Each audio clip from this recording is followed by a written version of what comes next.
রাসূল বলেন এই যুবকেরা হলো খালিদ বিন ওয়ালিদ, ইমাম হাসান, ইমাম হুসাইন রাদিয়াল্লাহু তাআলা আনহুর উত্তরসূরি। মুরব্বীরা হলো সাইয়েদনা আবু বকর সিদ্দিক রাদিয়াল্লাহু তাআলা আনহুর উত্তরসূরি। জোরে বলুন সুবহানাল্লাহ। ওমর রাদিয়াল্লাহু তাআলা আনহুর উত্তরসূরি, সাহাবাদের উত্তরসূরি যদি আমরা হই তাহলে তাদের মতন কাজগুলো আমাদের আঞ্জাম দিতে হবে, ঠিক কিনা? মুহতারাম হাজিরিন, আমার মুরব্বীরা, আমার যুবক ভাইরা, আমি কথা আর বেশি বাড়াবো না।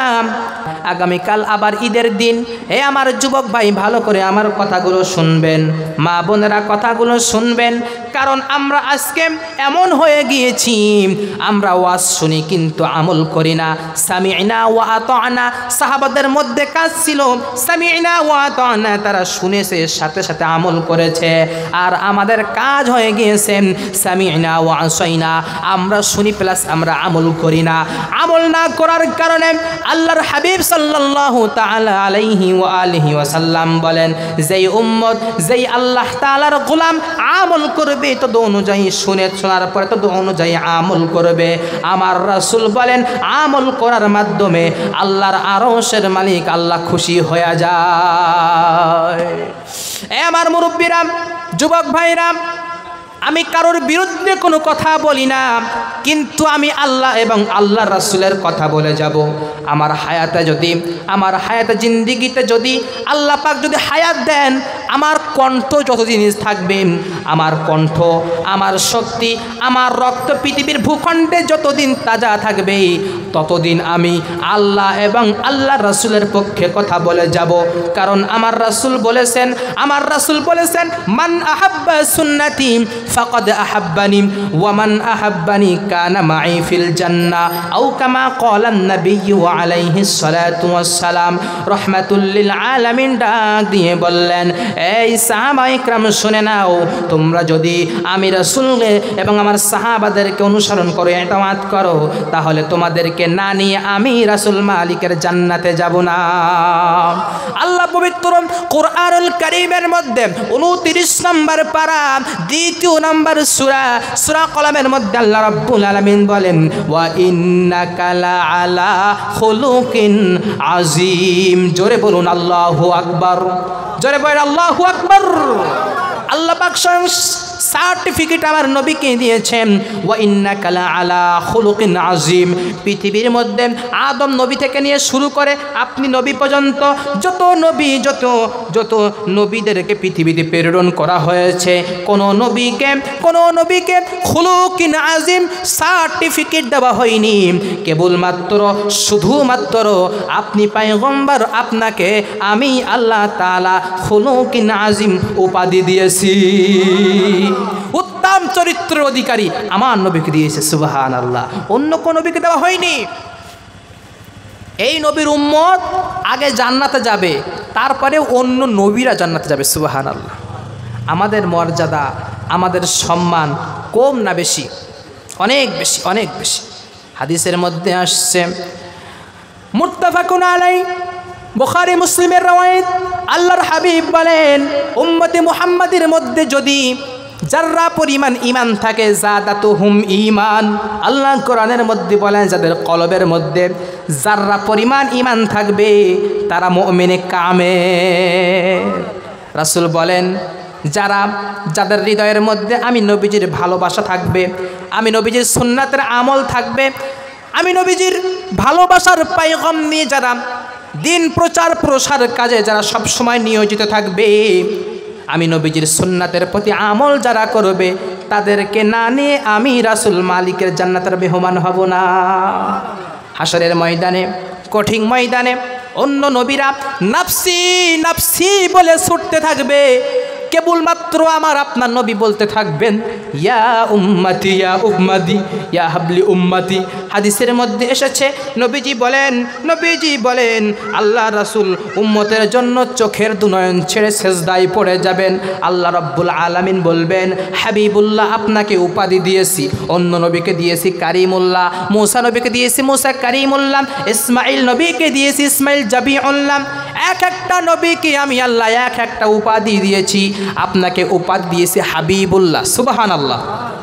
পৃথিবীতে যে নবীদেরকে আমি উপাধি দিয়েছি শুধুমাত্র তারা আমার জন্য, তারা আল্লাহর জন্য। হাবিবুল্লাহ মানে আমি আল্লাহ স্বয়ং আপনার জন্য। হাবিবুল্লাহ মানে কি? আল্লাহর জন্য, না আল্লাহ হাবিবুল্লাহর জন্য? আমার কথা বুঝলেন না? হাবিবুল্লাহ মানে হলো স্বয়ং আল্লাহ হাবিবের জন্য, সুবহানাল্লাহ, আমার রাসূলের জন্য স্বয়ং আমার আল্লাহ। আর অন্য অন্য নবীদেরকে আল্লাহ পাক উপাধি দিয়েছেন মুসা কারিমুল্লাহ, মানে কি মুসা সবসময় কারিম, সম্মানিত কার জন্য? আল্লাহর জন্য। প্রিয় হাজিরিন, সম্মানিত মুহতারাম হাজিরিন, সেই নবীজির উম্মত আমরা হতে পেরেছি। হাদিসের মধ্যে এসেছে নবী সিজদায় পড়ে যাবেন, মাথা উত্তোলন করবেন না। জাহান্নাম জাহান্নাম মানুষ খাওয়ার জন্য হা হা করতে থাকবে। আল্লাহ রসুল সিজদায় পড়ে যাবেন, মাথা উত্তোলন করবেন না। এমত অবস্থায়, এমত সময় আল্লাহ তাআলা রসুলের ক্রন্দন, রসুলের কান্না দেখে আল্লাহ তাআলা আমার ফেরেশতাদেরকে এক টুকরা পানি দিবেন, পানি দিয়ে বলবেন যাও ওই জাহান্নামী মানুষদের খাওয়ার জন্য দাও দাও করে আগুন জ্বলতেছে, হা হা করতেছে, তাদের মুখে এই পানিটা ছিটিয়ে দাও, এই পানিটা জাহান্নামের মুখে নিক্ষেপ করো। ফেরেশতারা আল্লাহকে বলবেন আল্লাহ এটাকে হাউজে কাউসারের পানি, না সমুদ্রের পানি, না বৃষ্টির পানি? আল্লাহ রাব্বুল আলামিন ডাক দিয়ে বলবেন এটা হাউজে কাউসারের পানি নয়, এটা জান্নাতের পানি, এটা জাহান্নামের পানিও নয়, বৃষ্টির পানিও নয়, কোনো সাগরের পানিও নয়। এই পানিটা হলো আমার হাবিবের গুনাহগার উম্মতের চোখের পানি। এই পানি জাহান্নামে নিক্ষেপ করা মাত্র জাহান্নাম লিবে যাবে। আল্লাহ রাসূল মাথাও তুলবেন না, সিজদায় মাথা পড়ে থাকবেন। আল্লাহ পাক বলবেন হাবিব, আপনাকে উপাধি দিয়েছে হাবিবুল্লাহ, আমি আল্লাহ স্বয়ং আপনার জন্য, আপনি কি চান সেটা আপনাকে আজ দেওয়া হবে। হাদিস শরীফের মধ্যে আসছে নবী করিম সাল্লাল্লাহু আলাইহি ওয়াসাল্লাম বলেন, নবী করিম সাল্লাল্লাহু আলাইহি ওয়াসাল্লাম বলেন আমি মাথা উত্তোলন করব না, সিজদায় পড়ে থাকবো, আমি মাথা তুলব না। এমত অবস্থায় আরশের মালিক আল্লাহ রাব্বুল আলামিন ফেরেশতাদের মাধ্যমে জানায়া দিবেন, এ হাবিব আপনার মাথাটা আপনি উঁচু করেন, আজকে যা চাবেন তাই আপনাকে দেওয়া হবে। আমার নবী তবু মাথা উঠবেন না, সিজদায় পড়ে ইয়া হাবলি উম্মতি বলে তিনি চিৎকার করে কান্না শুরু করে দিবেন। আল্লাহর হাবিব বলেন এমত অবস্থায় আমার নবীজি সিজদায় পড়ে তো আসেনই তো আসেন, আল্লাহ পাক বলে দিবেন ও হাবিব আপনার সকল উম্মতদেরকে নিয়ে আপনি আমি মালিকের জান্নাতের মেহমান হয়ে যা। তখন সকল উম্মতদেরকে নিয়ে আল্লাহ তাআলার অর্ডারে আমার রাসূল মাথা তুলবেন, আল্লাহ রাসূলের সাথে আমরা জান্নাতের মেহমান হয়ে জান্নাতে প্রবেশ করব। সেই রাসূলের মেহমান, জান্নাতের মেহমান যদি আমরা হতে চাই, রাসূলের ভালোবাসার মূর্ত প্রতীক যদি আমরা হতে চাই, যুবক ভাই আমার রাসূলকে ভালোবাসতে হবে। যদি আমরা বলি রাসূলকে ভালোবাসি, মোহাব্বত করি, ইতাআত করি, আর যদি মুখে বলি সেটা কাজে পরিণত না করি, তাহলে কি হবে? কথা বলেন না কেন? হবে? আপনি বলেছেন যে আমি পরিচিত আশিকে রাসূল, আশিকে রাসূল বলার পরে যদি আমার মধ্যে আর আপনার মধ্যে ইশকে রাসূলের মোহাব্বত যদি না থাকে, এটা মিথ্যা হবে না সত্য হবে? কথা বলছেন না যুবক? সত্য হবে না মিথ্যা হবে? মিথ্যা হয়ে যাবে। ওই আশিকে রাসূলের ভালোবাসা, ওই আশিকে রাসূলের ইশকের মোহাব্বত এই রক্তের মধ্যে ঢুকাতে হবে, সিনার মধ্যে ঢুকাতে হবে। কোনো ব্যক্তি যদি গুস্তাকে রাসূলের কোনো সুন্নাহকে নিয়ে কোনো ব্যক্তি কটূক্তি করে, আমার রাসূলের কোনো হাদিসকে নিয়ে যে কোনো অস্বীকার করে, তার বিরুদ্ধে সব সময় আমরা কট্টর হয়ে যাব। কথা বলেন ঠিক কিনা? এটাই হলো প্রকৃত আশিক রাসূলের পরিচয়। প্রকৃত আশিক রাসূলের পরিচয় যে রাসূলের বিরুদ্ধে কোনো ব্যক্তি কথা বলবে তার বিরুদ্ধে আমরা সবাই সোচ্চার।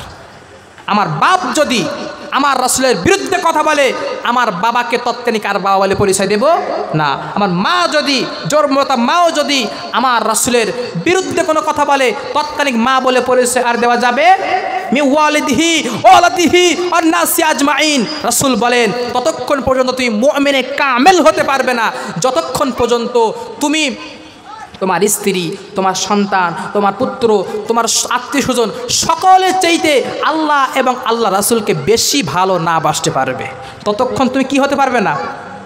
মুমিনে কামেল হতে পারবে না। এখন মুমিনে কামেল হতে গেলে কি করতে হবে? আল্লাহ এবং আল্লাহ রাসূলের ভালোবাসা থাকতে হবে কিনা? কথা কান্না থাকতে হবে কিনা? এখন যদি বলেন যে হুজুর নামাজ না পড়ে ভালোবাসা আমাদের মধ্যে আছে, তাহলে কি হবে? যে রাসূল, মনে রাখবেন আমার রাসূল মৃত্যুর সময় তখন তিনি বলেছেন উম্মত নামাজ ছেড়ে দিও না, নামাজ ছেড়ে দিও না। আল্লাহ পাক বলেন ফাহশাই ওয়াল মুনকারি ওয়াল বাগ, আল্লাহ তাআলা কোরআনের মধ্যে বলেন দুনিয়ার সকল অন্যায় অশ্লীলতা সকল পাপাচার নামাজ তোমাকে বিরত রাখে। জোরে বলুন সুবহানাল্লাহ। এই নামাজ ছাড়া যাবে? নামাজ ছাড়া যাবে না। আল্লাহ পাক যেন আমাদের সকলকে 5 ওয়াক্ত নামাজ পড়ার তৌফিক দান করেন, বলেন আমিন। আর জোরে বলেন আমিন। রাসূলের ভালোবাসার মূর্ত প্রতীক হওয়ার তৌফিক দান করেন। যুবক, ওই রাসূলের ভালোবাসা কেমন হওয়া চাই? আগামীকাল ঈদের দিন আমার অনেক যুবকরা ঈদগায় যাবে, দেখবেন মুরব্বীরা দেখবেন অনেক যুবকরা ঈদগায় যাবে। চুল তো মাশাআল্লাহ ওই যে কি বলে ইন্দুর বান্দরের মতন সাইজ করে কাটা হয়েছে চুলগুলা। আজকে মাথার মধ্যে টিকটিকির ছবি হয়ে যাচ্ছে, বান্দরের ছবি হয়ে যাচ্ছে, হনুমানের ছবি হয়ে যাচ্ছে। এটাই হলো আমাদের আশেক রাসূলের পরিচয় হয়েছে। আগামীকাল দেখবেন ঈদগায় অনেক যুবক যাবে, চুল তো মাশাআল্লাহ হেয়ারিং স্টাইল তো এখন এমন করে দিয়েছে যে আমাদের তো কালো চুল, মুরব্বীরা আসলে সাদা হয়ে গেছে চুলগুলো, আফসোস করে যে না হারে কালো চুল ছিল কত সুন্দর ছিল। আর এখন যুবকেরা এই সাদা করতেছে, চুলগুলো কি করতেছে? কথা কন না কেন? সাদা করতেছে। গতকালকে এক যুবককে দেখলাম, সে বাইক করে যাচ্ছে, একবারে পুরো চুলটাই হলো তার সাদা। তো আমি পিছনে তাকিয়ে আমার এক মুসল্লিকে বললাম যে ভাই কি জন্মগত নাকি? বলছে না হুজুর, ও তো গত 2-3 দিন আগে চুলগুলো এরকম সাদা করেছে। এগুলো আমার নবীজির আদর্শ নয়, এগুলো আমার নবীজির সুন্নাত সিরাত নয়। আমার নবীজির সুন্নাত হলো চুলটা সুন্নাতি লেবাসে কাটা। আগামীকাল দেখবেন ঈদগায় যাবে অনেক যুবক ভাই যাবে, ঈদগায় যাবে দেখবেন মাথায় টুপি থাকবে না। ভুল বলছি কথা? চুলগুলো অন্যরকম স্টাইল করে দেবে, কোনো রকম সালাম ফিরিয়ে। এই যুবক যে কোলাকুলি তো করবে আর সালামি টালামি নিয়েই যে বাইক মোড়াবে, আর হুঁশ থাকবে না। যুবক, এগুলো ইসলাম সমর্থন করে না, এগুলো হলো অপচয়। ইসলামে এগুলোকে সমর্থন করে না।